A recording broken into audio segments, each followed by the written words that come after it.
Semenjak kedatangan bangsa Belanda di Indonesia tentu membuat rakyat pribumi merasa tertekan dan menderita.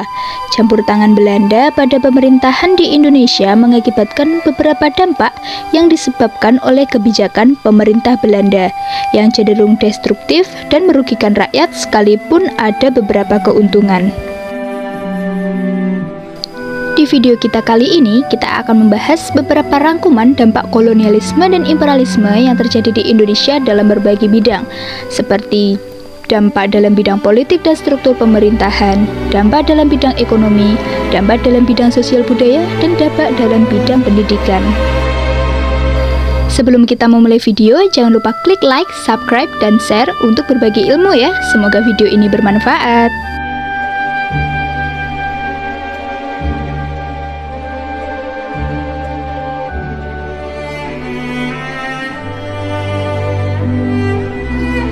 1. Bidang politik dan struktur pemerintahan. Dalam bidang politik, para penguasa penjajahan barat terutama Belanda melakukan kebijakan yang sangat ketat dan cenderung menindas. Tidak hanya politik memecah belah, tetapi juga disertai dengan tipu muslihat yang cenderung menghalalkan segala cara sehingga melanggar norma-norma kemanusiaan. Berikut ini adalah rangkuman dampak dalam bidang politik dan struktur pemerintahan. 1. Pemerintahan kita sekarang ini merupakan warisan dari pemerintahan kolonial Belanda. 2. Pada zaman dahulu, sistem pemerintahan kita bersifat pamong raja. Jabatannya bersifat turun-temurun dan upetinya atau hasilnya didapat dari rakyat. Artinya, jika kamu menjadi penguasa, kamu keturunan raja. Jika tidak, ya tidak. 3. Daniels dan Raffles kemudian mengubah sistem pemerintahan menjadi sistem pemerintahan modern, yakni bupati dijadikan pegawai negeri dan digaji. Bupati bagi mereka adalah alat kekuasaan. 4. Belanda maupun Inggris melakukan intervensi terhadap kerajaan. Alhasil, kerajaan kurang leluasa dalam pergerakan politik. 5. Kolonialisme dan imperialisme yang pernah mendera Indonesia mengakibatkan hal-hal lain seperti aktivitas pemerintahan berpusat di Pulau Jawa hingga sekarang, dan wilayah Jawa seakan-akan adalah pusat pemerintahan.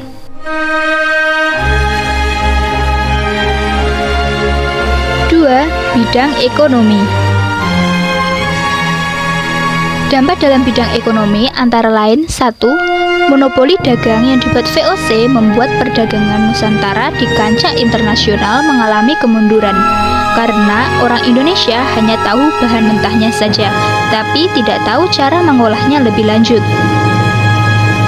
2. Pada 15 Mei 1817, Maluku menyerang pos Belanda di pelabuhan Porto yang menyebabkan beredarnya uang kertas, permintaan ikan asin, kopi, dan garam, permintaan bahan bangunan, pemaksaan penanaman pajak, dan kerja paksa. 3. Sosial budaya. Penjajahan bangsa barat di Indonesia secara tegas telah menerapkan kehidupan yang diskriminatif. Orang-orang barat memandang bahwa mereka yang berkulit putih sebagai kelompok kelas 1, kaum timur asing sebagai kelas 2, dan kaum pribumi dipandang sebagai masyarakat kelas 3, kelas yang paling rendah. Hal ini membawa konsekuensi bahwa budayanya juga dipandang paling rendah. Pandangan ini sengaja untuk menjatuhkan martabat bangsa Indonesia yang memang sedang terjajah. Dan berikut adalah dampak dalam bidang sosial budaya. 1. Kedatangan kolonial Belanda memperburuk sosial budaya negara kita.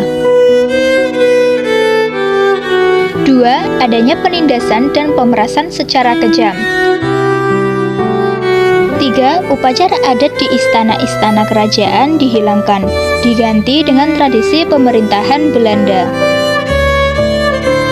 4. Pengaruh pada karya sastra kita, yaitu Belanda memperkenalkan surat kabar atau koran pada tahun 1659 yang membantu dalam penyebaran informasi. 4. Bidang pendidikan.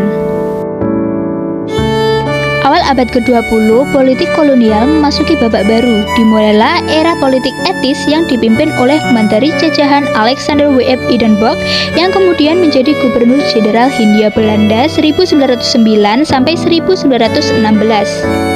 Adanya politik etis membawa pengaruh besar terhadap perubahan arah kebijakan politik negeri Belanda atas negeri jajahan. Pada era itu pula muncul simbol baru yaitu kemajuan. Dunia mulai bergerak dan berbagai kehidupan pun mulai mengalami perubahan. Adapun dampak dalam bidang pendidikan yaitu 1.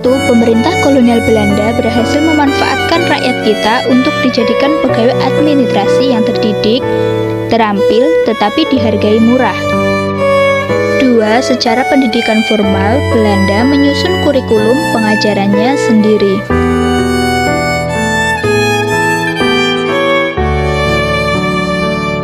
Nah, itulah beberapa rangkuman dampak kolonialisme dan imperialisme yang terjadi di Indonesia. Terima kasih sudah menonton.